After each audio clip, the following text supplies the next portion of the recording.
শুরু হওয়ার পরেই একেবারে যেন লেজে গোবরে অবস্থা হয়ে গিয়েছে মোহাম্মদ ইউনূসের।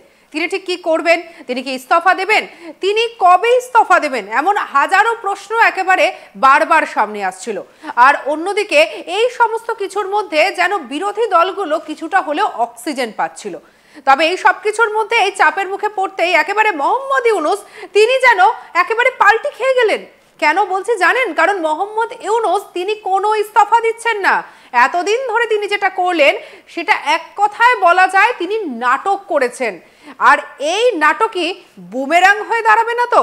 এই নিয়েই করব আজকে আমাদের আলোচনা। আমাদের সঙ্গে রয়েছেন বিশিষ্ট বাংলাদেশি সাংবাদিক শরীফ শাহাবুদ্দিন। স্যার, আপনাকে স্বাগত জানাই আজ তাক বাংলায়। আর একদম এই জায়গা থেকেই প্রথম যে প্রশ্নটা আপনার কাছে আমার থাকবে, এই যে কাজটা যেটা মোহাম্মদ ইউনূস করলো, কেন করলেন মোহাম্মদ ইউনূস?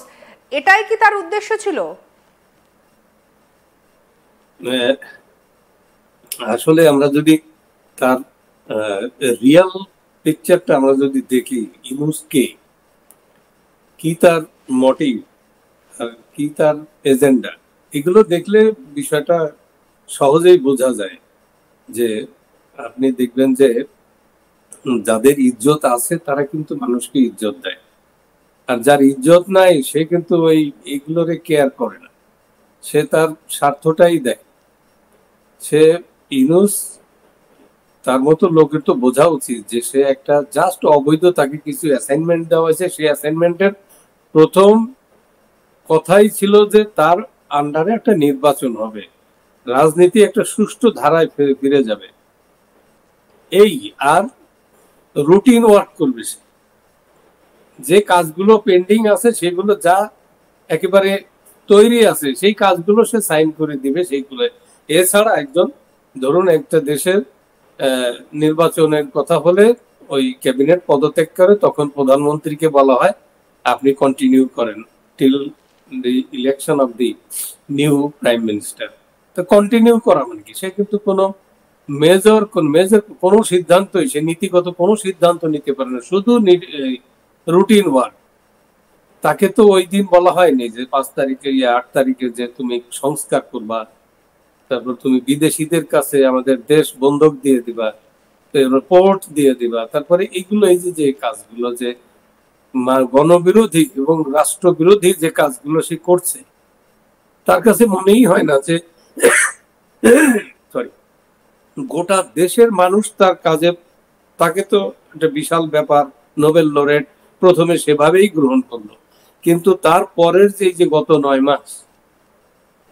মাস ধরে যে তার যে কার্যকলাপ, তার লোকজন, তার সরকার যেভাবে মব কালচার শুরু করলো, যেখানে সেখানে মানুষের জানমালের নিরাপদ, মানুষকে অপমান করা, হত্যা করা, গুম খুন করা, মানুষের সম্পদ লুট করা, এই আজও চলছে। নারী নির্যাতন, প্রকাশ্যে নারীদেরকে গাছে ঝুলিয়ে তাদেরকে পিটানো হচ্ছে, আর চারিদিক থেকে হই হই দেওয়া হচ্ছে। এই যে কালচারটা, এটা তো একেবারে আদিম হিংস্রতা। তো এইগুলো সে একজন নোবেল লরেট চোখ বন্ধ করে থাকে, দেখে না কিছু। এখন তার সম্পর্কে কি বলা চলে বলেন? জাতির পিতার বাড়ি ভেঙে দিচ্ছে, জাতির পিতার মূর্তি ভেঙে দিচ্ছে, সে একটা শব্দ বলে না, প্রতিবাদ করে নাই। স্বাধীনতার বিরুদ্ধে কথা বলছে, 71 নাই, কিচ্ছু নাই। 30 লক্ষ শহীদের বিনিময়ে যে জাতি প্রতিষ্ঠিত হলো, সেই জাতি নাই। আর সেই সরকারের, সেই মানুষের থেকে অ্যাসাইনমেন্ট পেয়ে সে কাজ করতেছে সরকারের হয়ে। আপনি বলেন যে এটা কি উন্মাদ না, এটা কি, এটা তো আমি তো আর এর কোনো ভাষা নেই তার সম্পর্কে বলা।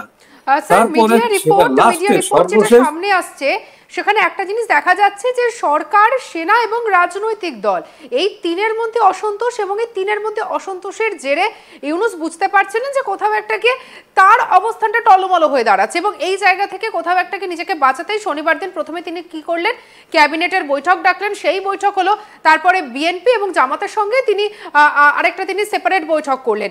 আর এই বৈঠকগুলো করার পেছনে ঠিক কি কারণ রয়েছে? পুরোটাই কি আইওয়াশ চলছে? না না, এটা সে কিন্তু ডেলিভারেটলি কাজগুলো করছে। সে প্রথম একটা দেখিয়েছে যে হ্যাঁ, ইউনূস পদত্যাগ করবে, এতে কতটা সিম্প্যাথি আসে এটা টেস্ট করছে, টেস্ট করে দেখছে যে এটাতে তো কোনো কাজ হয়নি। তারপরে অ্যাট এনি কস্ট তার মেন্টরদের খুশি করার জন্য তাকে এখানে আরো কিছু অ্যাসাইনমেন্ট আছে, সেগুলো ফুলফিল হয়নি, একটা অ্যাসাইনমেন্টও ফুলফিল হয় না। এখন সে যে কয়দিন পারে সেই কয়দিন থেকে একটা কিছু করে তারপরে চলে যাবে, এই জন্য সে আঁকড়ে ধরে রাখতে চাইছে। যেভাবে যে কিছুর বিনিময়ে, যা কিছুর বিনিময়ে সে এই ক্ষমতাটা আঁকড়ে ধরে রাখছে। সে মনে করছে যে সেনাপ্রধান বলছে, আচ্ছা ঠিক আছে দেখি একটু টাইম কিল করি রাজনৈতিক নেতাদের সাথে। বিএনপি তিনটে দল, একটা তো তার দুইটাই, জামাত আর তার যে নড়ি বানাইছে যে নতুন দল, এখনো নিবন্ধন পায় নাই, রেজিস্ট্রেশন পায় নাই, মানুষ হয় 4-5 জন, এই 3 জন ছাড়া তো ওই দলে তো আর কোনো লোক নেই। তো সেই লোকরে নিয়ে তারা সেই একটা বলে এটা রাজনৈতিক দলের সাথে কথা বলছি। যাও জামাতের কিছু, জামাতও নিবন্ধন নাই, জামাতও অবৈধ, জামাতকে কিন্তু ব্যান্ড করা আছে, এখনো তাকে ওপেন করা হয়নি অফিসিয়ালি, তার নিবন্ধন দেওয়া হয়নি এখনো।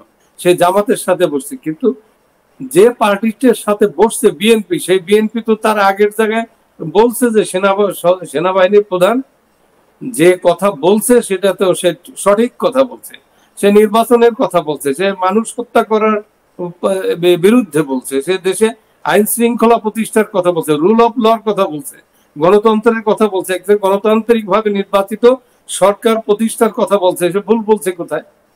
তারপরে বিএনপির সিনিয়র কয়েকজন নেতা তারা গিয়ে ইউনূস ডেকেছে, আচ্ছা ঠিক আছে আমরা যাই, গিয়ে ওই একই কথা বলেছে। আর একটু তারা দাবি বাড়াই দিছে যে ওই 3 জন জঙ্গি জিহাদি যারা ভারত আক্রমণের কথা বলে, ভারত ভেঙে নতুন দেশ গড়ার কথা বলে, সশস্ত্র যুদ্ধের কথা বলে, গৃহযুদ্ধের কথা বলে, সেই 3 জনকে বাদ দিতে হবে, নতুন দাবি করছে বিএনপি। আরো যে কয়েকজন আছে বাইরের থেকে, যে যারা আমেরিকান সিটিজেন এবং বিভিন্ন জায়গা থেকে এসে যে উল্টাপাল্টা কাজ করছে, একজন চিফ জাতীয় নিরাপত্তা এর যাই পোস্টই নাই যেটা, সে এরকম 3 জন লোককে তারা বাদ দিতে পারে, মোট 6 জন লোককে বাদ দেওয়ার কথা এবার নতুন করে অফিসিয়ালি বলে আসছে। তার মানে কি? তার মানে সেনাপ্রধান যা বলছে বিএনপি সেটা আপহোল্ড করেই চলে আসছে। তো এখন বিষয়টা হচ্ছে, সে ইউনূসের বিষয় আমরা এখানেই শেষ করি, যে ইউনূস তার শেষ নিঃশ্বাস পর্যন্ত সে আঁকড়ে ধরে রাখার চেষ্টা করবে একটা বিশ্ব বেহায়া যে কাজ করে ওই কাজটা। তার তো একেবারে নিজের একেবারে, সে তো প্রমাণ দিছে সে তো অবৈধ, তার তো কিছু করার নাই, তার ম্যান্ডেট নাই কোনো কোথাও, তার শুধু রুটিন ওয়ার্ক করার কথা। সে কি করছে? সে সারা দেশটাকে বিক্রি করে দিচ্ছে। এমন একটা শিক্ষিত লোক, সে কিভাবে এই কাজগুলো করে? সে কি গণতন্ত্র বোঝে না? সে রাষ্ট্র বোঝে না, স্টেট ক্রাফট কিচ্ছু বোঝে না। সে জাতিসংঘ দিয়ে এই বাংলাদেশটাকে ধ্বংস করতে চাইছে।